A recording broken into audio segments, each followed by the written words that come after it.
maamulka Puntland waxay dalacsiyeen saraakiil sarsare oo ka soo goostay Somaliland kuna soo biiray maamulka Puntland. wasiirka amniga ee Puntland Galad waxa uu sheegay in xubnahan ka soo goostay Somaliland ay in muddo ah ka dagaalamayeen gobolada Sool iyo Sanaag oo meelaha hadda deegaanada ay labada maamul ay ku muransan yihiin.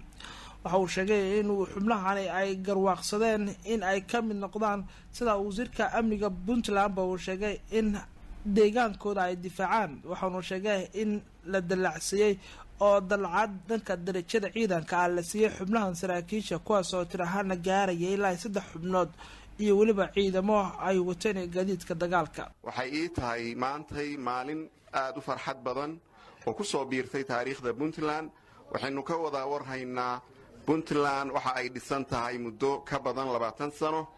waxaa jirtay taariikho adag oo ina soo maray, laakiin maanta waxayna ilowsiinaysaa ama ay ina hilmaansiin kartaa taariikhihii madooba ee Puntland soo maray.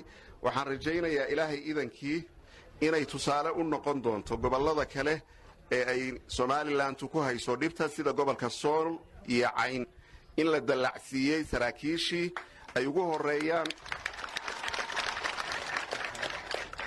taliyihii guutada 93aad ee ciidanka Somaliland gaashaanla dhexe Xuseen Faarax Aadan waxa loo dalacsiiyay gaashaanla sare. sidaas si lamida gaashaanla dhexe Cabdirashiid Axmed Jaamac oo ahaa taliyihii guutada 116aad waxa loo dalacsiiyay gaashaanla sare. gaashaanle Jaamac Cabdi Geesood oo ahaa taliyihii ururka koowaad ee Dhahar iyo Soonaheeda waxa loo dalacsiiyay gaashaanla dhexe. maamulada Somaliland iyo Puntland ayaa wali waxay ku muransan yihiin deegaanada dhaca gobolada Sool iyo Sanaag halkaas oo xiisadooda ay taagan yihiin labada ciidan ay isku hor fadhiyaan.